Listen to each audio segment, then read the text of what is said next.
Hello everyone, this is my morning view for today, Remembrance Sunday 2023.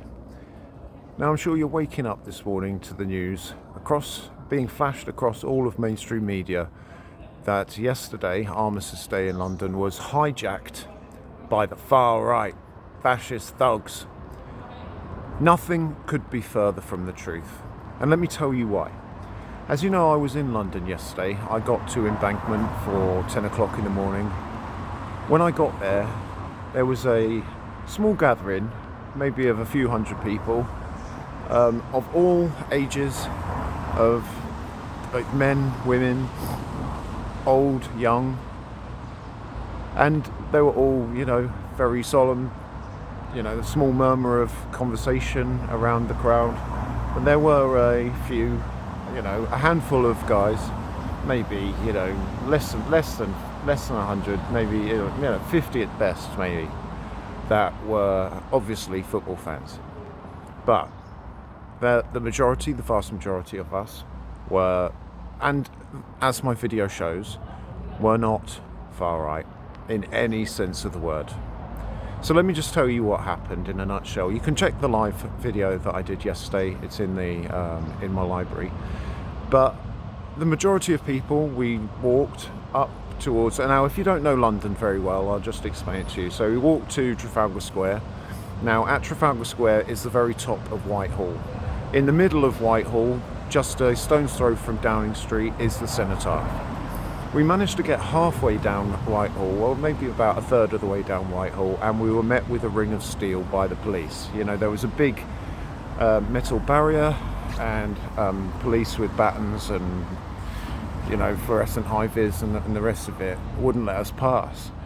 So we double backed on ourselves and then cut down to the River Thames, Embankment side, and carried on walking straight to try and double back on ourselves and get a bit closer to the Cenotaph. Now on doing so, there was a line of police down this little alleyway, and there was no way.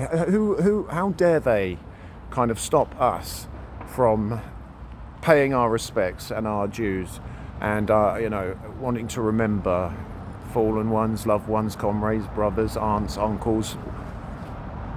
That's a national monument. It's sacred. We should be allowed to at least see it.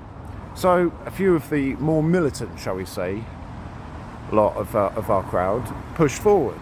The police pushed back, but they pushed forward, egged on by a few of the guys at the back there, and their line fell.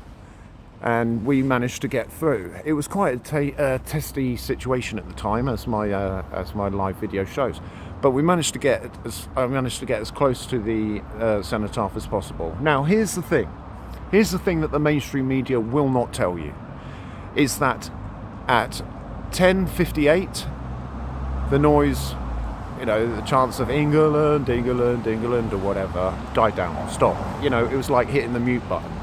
And, there was a small murmur of conversation around the crowd. And then 10:59, caps were taken off, flags were lowered, and then came the sound of the big bells. Big Ben bells. Well, they are big bells, but, Big Ben tolling away down in Parliament Square. You couldn't hear a pin drop. Guys, you couldn't hear a pin drop. It was solemn, it was respectful, it was calm, it was quiet. You could even hear birds tweeting in the trees. It was that quiet. And I couldn't believe it. Many thousands of people, there was quite a few thousand people down there. It was so quiet. It was respectful. And this leads me on to saying this. Where was that covered on the mainstream media? Where can you read that? Oh, it passed off without a hitch. It's the most I've got from reading the biased BBC and the Daily Mail and all of that lot. It passed off without a hitch. Right, so if they were far right, wouldn't they be, screaming dirt? No. These guys are patriotic. But, yeah, there were a few fringe elements of the crowd. But at 11 o'clock, silent. Peaceful, respectful, honourable. Couldn't fault it. And I was glad I was there. But this narrative that they're spinning, it's complete hogwash. It wasn't hijacked. The service wasn't hijacked whatsoever. Sure, certain scuffles might have occurred outside of the reason that the majority of us were down there for. That's not what we came down there for. It's a two-tiered, it's a two-tier policing system in the Met. Just because you've got a Union flag or a St George's cross, you're instantly deemed to be a racist and fair game, and it stinks. And it stinks. So what do you think? Do you think it's a two-tier policing system? Do you think that the far right hijacked yesterday's service? Because I sure as hell don't, and I was there. And anyway, that's what I want to say on my live stream. Thank you to everybody that joined and, commented.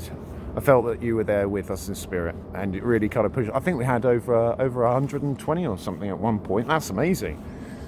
So anyway, I'm going to go and do a live stream at after this service. Look, this is Henley's town hall. They're getting it all set up now. Hopefully, with any luck, there's going to be a 103-year-old veteran.